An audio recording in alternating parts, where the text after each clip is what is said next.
구독, 좋아요 눌러주세요. 시청자 여러분 안녕하십니까? 비즈니스 투데이 고유경입니다. 3월 12일 목요일 오늘의 주요 뉴스 전해드립니다. 첫 소식입니다. 제네시스 브랜드의 플래그십 세단인 G90이 세계 최고 수준의 안전성을 인정받았습니다. 제네시스는 G90이 미국 고속도로 안전보험협회가 발표한 충돌 평가에서 가장 높은 등급인 톱 세이프티 픽 플러스를 받았다고 밝혔습니다.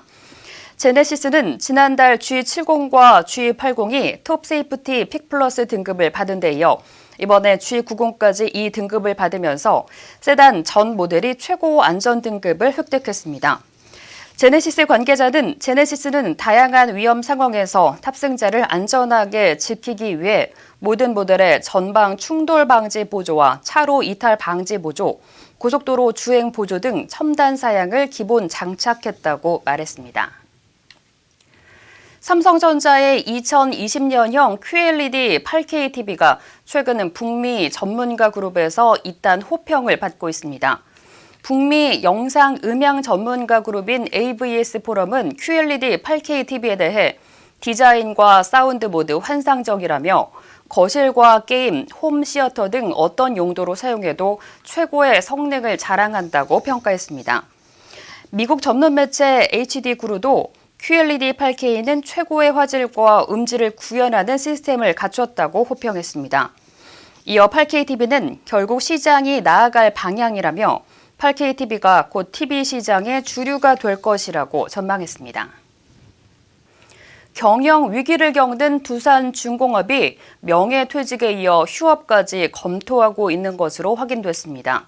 11일 두산중공업에 따르면 전날 금속노조 두산중공업 지회에 경영성 휴업 시행을 위한 노사협의 요청 공문을 보냈습니다.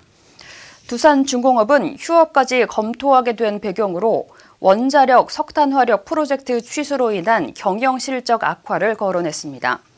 하지만 두산중공업 노조는 사측의 휴업 협의 요청을 거부했습니다. 노조 관계자는 회사가 어려운 상황에서 저강도 구조 조정에 동참해왔다며 비상 경영을 하려면 사주와 경영진이 사재를 출연하는 등 먼저 책임을 져야 한다고 밝혔습니다.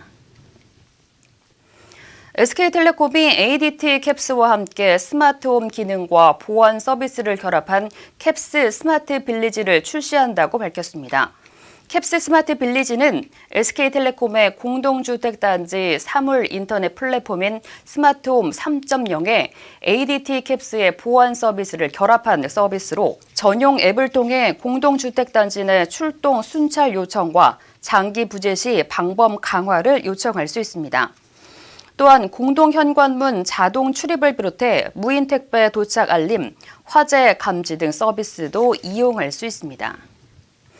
이동통신사 3사가 콜센터 상담원을 대상으로 재택근무를 도입하기로 했습니다. 코로나19의 집단 감염을 예방해 지역사회 확산을 방지하기 위한 조치로 이들 3개 회사는 당장은 가능한 사업장의 일부 인력만 시행하고 업무 시스템을 구축하는 대로 확대할 방침입니다.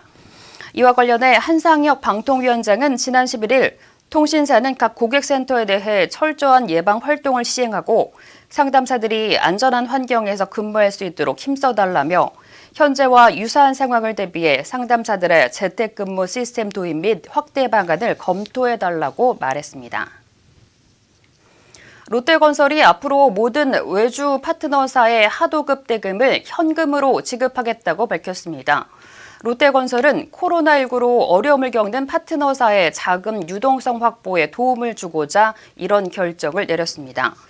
롯데건설 관계자는 대금 현금 지급은 파트너사가 효과를 바로 체감할 수 있는 지원책이라며 작년 외주 파트너사의 기업 구매 전용 카드로 하도급 대금을 지급한 금액은 7,800억 원으로 올해부터 현금으로 지급하면 연간 이자 비용만 40억 원 이상 발생할 것으로 추정된다고 설명했습니다. 유통업체들이 소외계층에 대한 생필품 지원이나 면 마스크를 제작하는 등 코로나19 확산으로 어려움을 겪는 이들을 위한 봉사활동에 힘을 보태고 있습니다.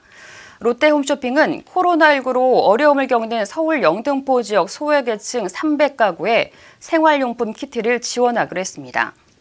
CJ 올리브영 직원들 역시 저소득층 여성 청소년들을 위해 면 마스크 만들기에 나섰고, 세븐일레븐은 자체 원두커피 브랜드 세븐카페의 매출액 일부를 대구 지역 후원에 쓰기로 했습니다. 신세계그룹이 시장에 매물로 나온 로젠택배 인수를 검토 중인 것으로 확인됐습니다. 12일 투자은행 업계에 따르면 신세계는 로젠택배 매각 주관사인 시티글로벌그룹 마켓증권의 인수 의향을 밝히고 자문사를 선정하는 등 본격적인 인수 검토 작업에 들어갔습니다. 인수전에 뛰어든 주체는 그룹 계열사 중 온라인 유통 사업을 담당하는 쓱닷컴으로, 신세계가 로젠택배 인수전에 뛰어들기로 한 것은 온라인 배송 시장이 확대되며 물류 경쟁력을 강화할 필요가 있다는 판단에 따른 것으로 보입니다. 신세계는 실사를 진행한 뒤 내달 열리는 본입찰 참여 여부를 최종 결정할 것으로 알려졌습니다. 문재인 대통령의 국정수행 긍부정 평가 격차가 일주 만에 오차 범위 밖으로 벌어진 것으로 나타났습니다. 리얼미터가 TBS 의뢰로 실시한 3월 2주차 정당 지지도 조사 결과 문 대통령 국정 수행 지지율은 전주 대비 3.1%포인트 내린 44.8%로 집계됐습니다.